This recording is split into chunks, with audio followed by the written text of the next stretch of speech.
Shalom, shalom to the whole full elect, to the nation of Israel. I'm going to start off the lesson by giving all praises, honor, and glory to Yahweh, Bahashem, Yahushai, Bahashem, Rakakadash. Double honors to the apostles and elders of great millstone who rule well, enough time in this word in truth and sincerity. And peace and mercy to the whole full elect that's pushing this word in truth and sincerity, starting with 144,000, of course, across the four corners of the earth. And the rest of the whole full elect that sincerely believe, peace and mercy to you and your household. So it's gonna be a quick lesson based upon what President Putin did in revealing his icons. Okay, and those of us that have been in the truth for a certain amount of time, and even if you haven't been in the truth, you know by now that Yahushai, who the world ignorantly calls Jesus Christ, and God, all right, which is Yahweh, they are so-called black men, all right? So-called black because I say so-called black and they're not actually black. They are dark shades of brown, okay? But Putin is coming out and has revealed the icons, and all the icons of the saints and of Yahushai are all dark-skinned men, okay? And this is just prophecy playing out. I mean, we've been knowing this and been teaching this, but now you got the president of basically of the second strongest country of the planet on the planet in the world that's showing you that, yeah, actually all the saints are dark skinned. Now I'm gonna play a quick video, and then I got like 4 precepts, and that'll be it.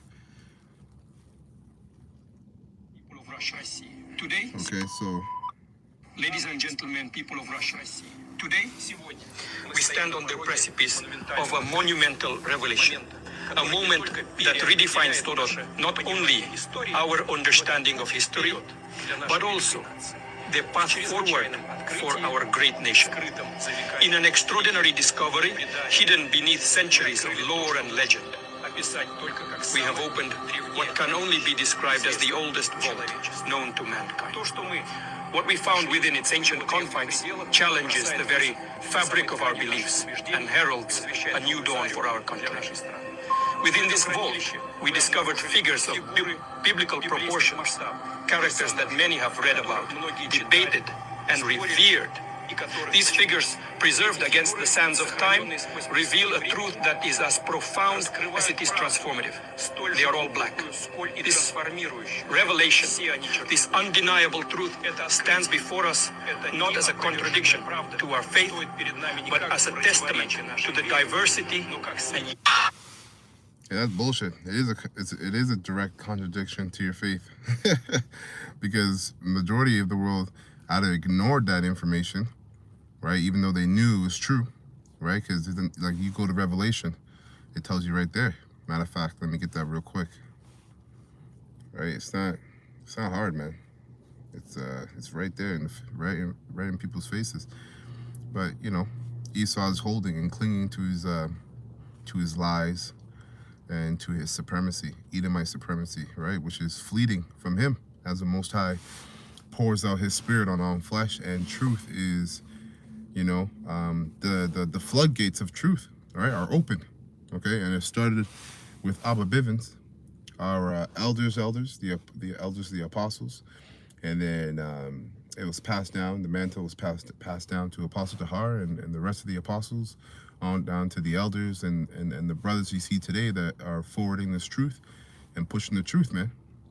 And we're getting close to the end, because now you have Esau talking about basically, well, Esau has already banned certain speaking points in different states. I think 17 states, there's certain speaking points that you can't bring out about the Bible. Why? Because the truth is contained in the scriptures. And it really is because the prophets, the Most High has woken up the prophets to really to push his word, okay, throughout the four corners of the earth, and basically flood the internet highway and flood the highways, the literal highways, with this truth, okay?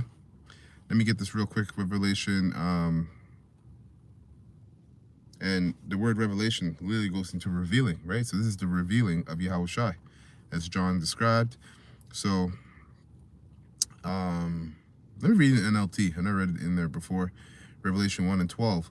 When I turned to see who was speaking to me, I saw 7 gold lampstands, and standing in the middle of the lampstands was someone like the Son of Man. He was wearing a long robe with a gold sash across his chest. His head and his hair were white like wool, right? So wool is a texture, right? And the people on the planet that have woolly hair, yeah, the Hamites have woolly hair, but it's not really woolly. That's more nappy. It's more like, you know, it's not like how the so-called Negroes have it, all right? It says, so wool is a texture and white is a color, right? And so it says, and slack it, as white as snow, and his eyes were like the flames of fire, so they were red. His feet were like polished bronze, refined in a furnace, and his voice thundered like mighty ocean waves. Right, so that's, you know, his feet were polished. In the King James it says, his feet like unto fine brass, as if it burnt in a furnace, and his voice as the sound of many waters. So he was dark. That much is obvious when you read that. He was dark skinned. But you still have this image of Cesare Borgia, which is really Serapis Christos, that our people like to cling to, okay? And Esau still, you know, forwarded that image, still puts up that image wherever you go. Any you know, the chapels, the churches, you still see that image, even though people will say, Jake will say, oh, yeah, I knew that. So why you still got the image of Serapis Christos in your house if you knew that? You see? And what that means is that people just are willingly ignorant. They enjoy being ignorant. Hey, shalom, brother. Yahweh Shem Shabbat. Right? Well, I'm going to get back to you, too. I know you messaged me. I'm going to get back to you. So let me continue on with this video on these icons. Ladies and gentlemen, people of the diversity and unity our assumptions, and to open Let's look at some of the icons that come up. Black Jesus, a nation that stands for justice, equality, and love for all, regardless of race or creed. In the book Russian Icons by Father Vladimir Ivanov, recently rediscovered, we find the most interesting collection of Christian icons. It is of high interest for two reasons. Number one, it depicts the various Christian icons as black. And number two, this is not found in Western Europe, but well in Eastern Europe and Russia. This means that black people were venerated as deities from Spain to France, Italy, Germany, and all the way to Russia. In some, all over Europe. There are at least 500 black Madonnas in Europe, not counting the ones hidden in the Vatican, 128 in France alone. And you need to remember that these icons survived multiple waves of iconoclasm. This means that in the past, they would have been ubiquitous throughout Europe, before the great artists like Michelangelo and Leonardo were commissioned to start painting the classic Europeanized face of Jesus that we know today. So then, as always, if we ask the critical questions, if the mainstream historical narrative is true, and that black people have never achieved anything of note in history, why then were they depicted and venerated all over Europe? Even more intriguing, what were black people doing in so many depictions, descriptions, sculptures, and plays in Europe at all? For those who have been listening, it is simply because they were present in such numbers, and it yielded such influence that even the planned erasure and systematic destruction of the icon survived from Western Europe to Eastern Europe, from Germany to Italy. Vladimir Putin reveals to the world a secret that European has been hiding from African for more than a millennium, that Jesus was black.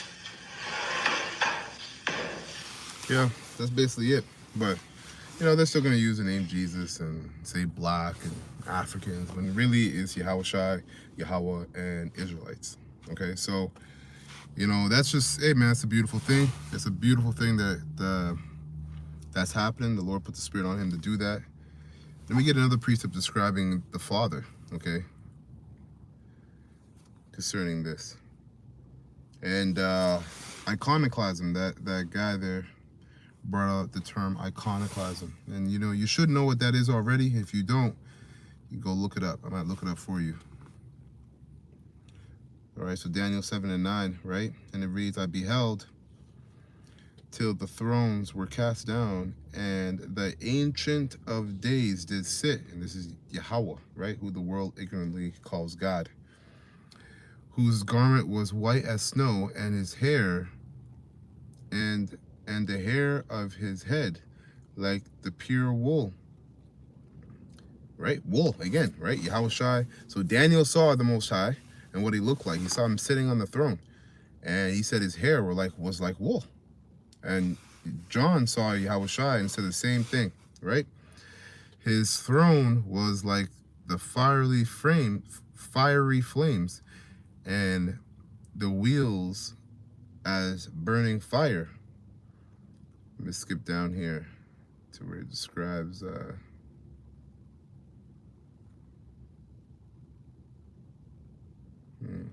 Slaka.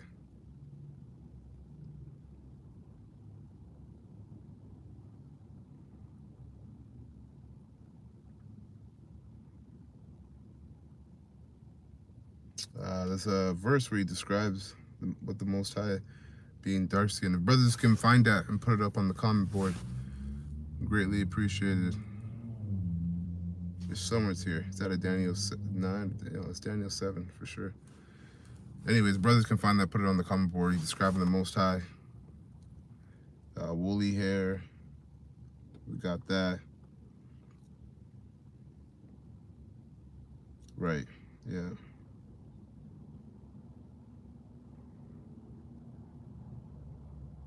And his wheels, right? It says, and his wheels as burning fire, which is the chariots. So the Most High has chariots surrounding his throne, okay? But anyways, Lord willing, if I don't find it, brothers put that on the comment board, or I find it later and I'll just put it in the comment section of this video. But let me move on to the next precept here. This is Mark 4 and 22. It says here, I'll read it in NLT. It says, for everything, let me start at 1:21. Then Yahweh Shai asked them, would anyone light a lamp and then put it under a basket or under a bed? Of course not. A lamp is placed on a stand where its light will shine, right? And that's really the truth. But who's the truth being spoken from? It's being spoken from the prophets, right? The Most High has ordained the prophets to speak this truth. And if you're someone, and you got Israelites, you got prophets who know the truth but are not speaking it. So they're likened to an Israelite that takes a lamp and puts it under their bed or puts it under their pillow, like Yahweh Shai said no one would do. You see? And that's a reprobate, man.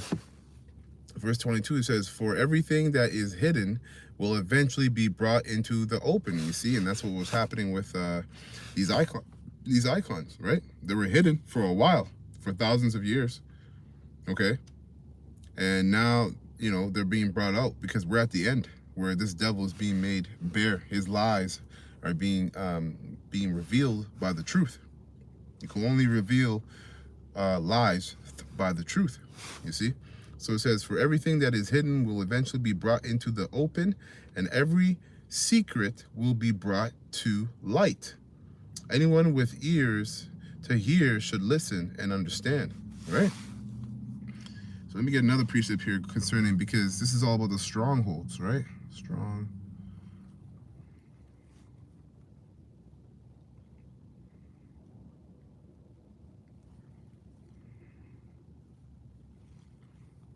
Okay, so where is that?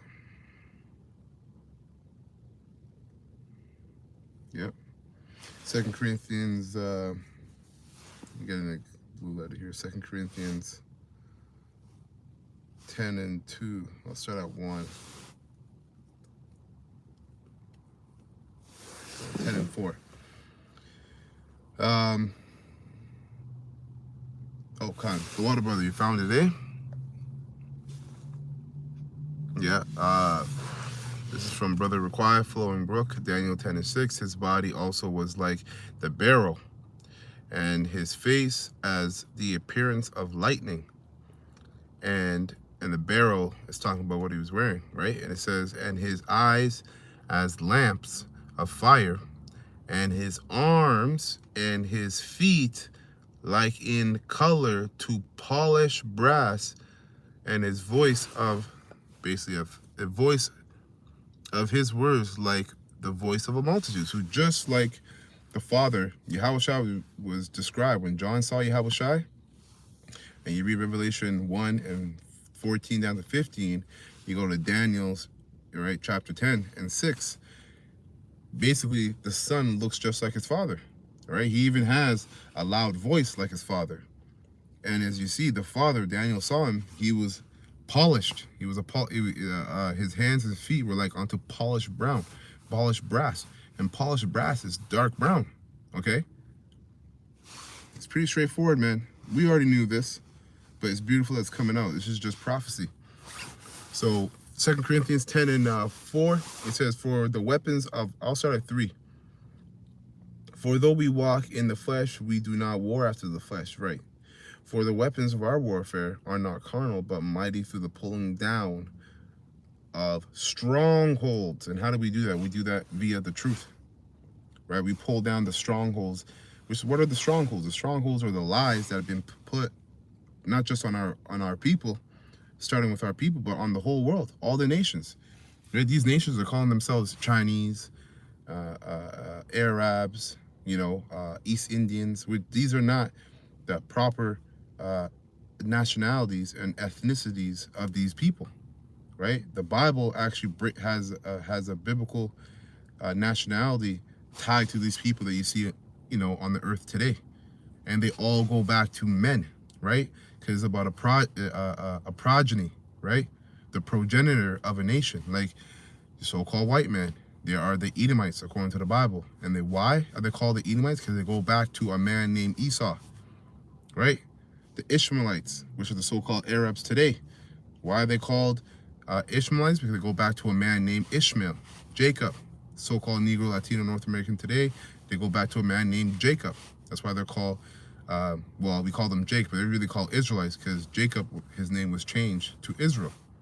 You see?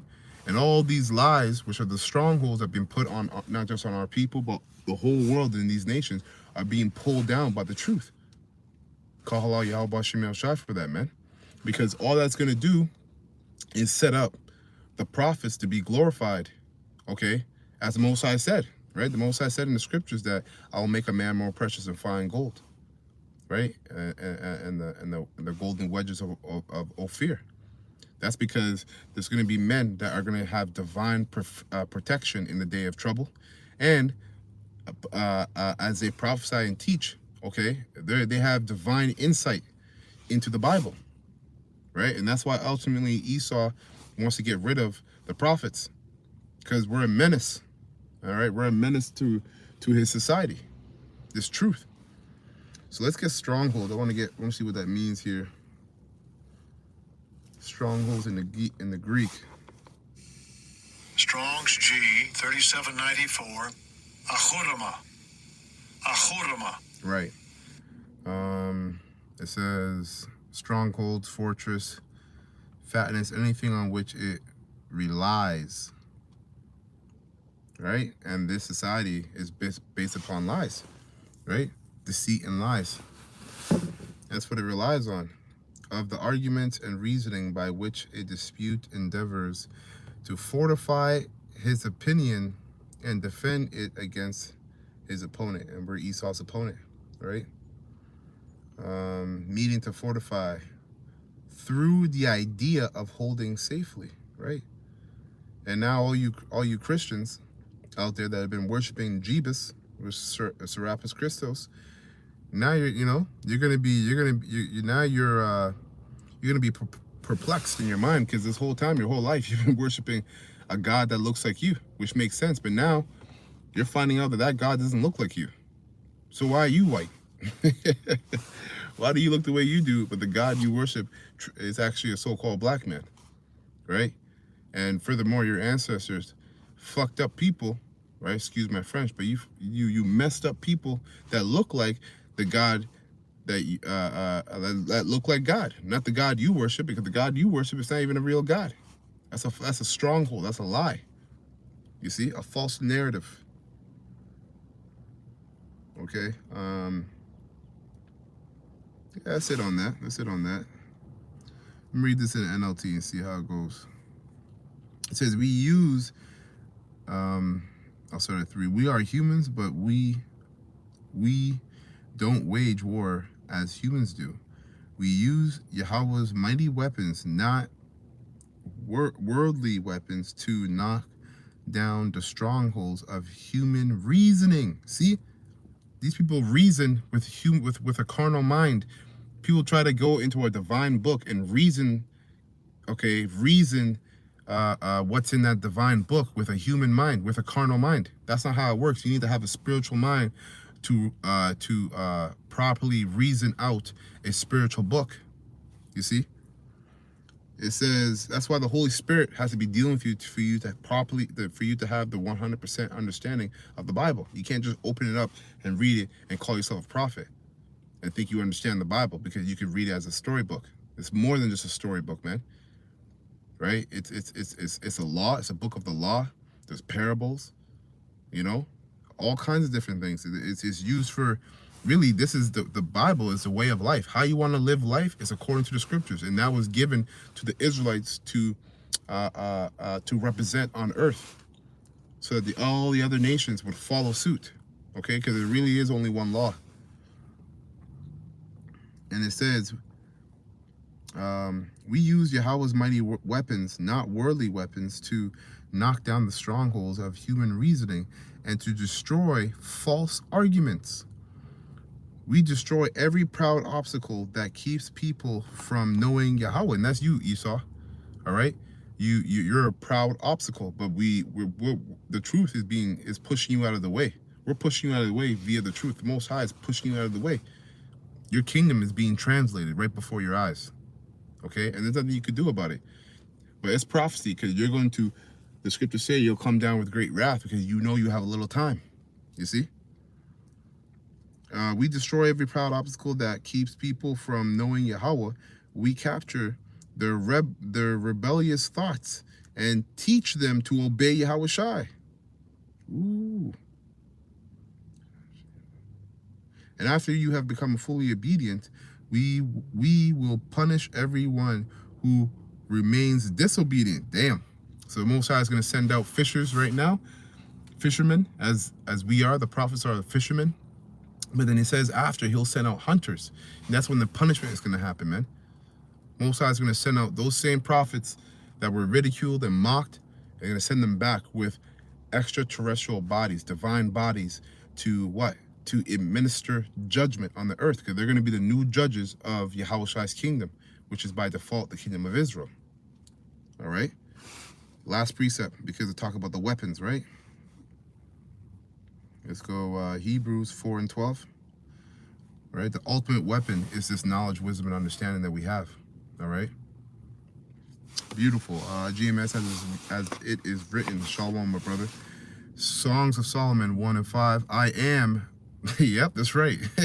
I am black, but calmly, right? And that's what Jake used to say in the 70s, right? All these socialistic movements, they would say, what? I'm black, but I'm proud. I'm black, but I'm beautiful. That's just Jake reciting songs of a Song of Solomon 1 and 5. I am black, but calmly, O ye daughters of Jerusalem, as the tent of Kedar. And we look up the word Kedar, right? Because Jeremiah 14 and 2, it says, I'll get that. When you look up the word Kedar, it means black. It means dark. In the Hebrew, it means dark. As the curtains of Solomon. Okay? Let me get that precept real quick. I quoted it. Jeremiah 14 and 2. It says, Judah mourneth, and the gates thereof language. They are black unto the ground, and they cry of Jerusalem is gone up. And we know that our Lord sprung out of the tribe of Judah, right? And that's Hebrews 7 and 14, right? So let's look up the word black, right? You get the word there, Kedar, which means what? To be dark, darken. You see? To grow dark. It could be twofold, right? It could be your mind is dark, you're in a dark state of mind, but it also is talking about your flesh, your physical attributes, all right? So let me get this last precept concerning Hebrews, because the weapons, right? The weapons of our warfare are not carnal, but spiritual. And that's why we're able to pull down the strongholds, which are the lies that have been placed upon our people and the world. Okay, so this is spiritual battle, Hebrews 4:12, and it reads, "For the word of Yahweh Ba'Shem Yahushai is quick and powerful and sharper than any two-edged sword, piercing even the dividing asunder of the soul and spirit and the joints and the marrow, and is a discerner of thoughts and the intents of the heart." You see, NLT. "For the word of Yahweh Ba'Shem Yahushai is alive and powerful. It is sharper than the sharpest two-edged sword, cutting between soul and spirit, between joint and marrow." It exposes, that's a good word, it exposes our innermost thoughts and desires. So you can't hide the truth, okay? But you can hide people from the truth, and that's what Esau has done. He's hide people, the whole world, from the truth. But the Most High has revealed the truth and opened up the truth to his prophets, to the hopeful elect. Amos 3:7. "Surely the Lord will do nothing, but he revealeth his secrets," all right, "to his servants, to his saints," or his servants, the prophets. You see, the scriptures also say that in that time, roughly paraphrasing, then they should know that a prophet was among them. How are they going to know a prophet was among them? Because the prophet, as his occupation is to speak before something happens, spoke about events that would take place, and guess what? They took place. Straightforward and simple, man. So that's it. Lord, this was edifying to the hopeful elect. All right. Let me give all praises and honor and glory to Yahweh, Ba'Hashem, Yahushai, Ba'Hashem, Ruach HaKodesh, and double honors to the apostles and the elders of great millstone who rule well and have taught me this word in truth, in sincerity, and peace and mercy to the hopeful elect that's pushing this word, starting with 144,000 across the four corners of the earth, and the rest of the hopeful elect that sincerely believe. All right. Peace and mercy to you and your household. All right. I'm going to say a Baba Ball and call me out, shout out to the hopeful elect. Yahweh Ratazah was edifying to the hopeful elect. Shalom.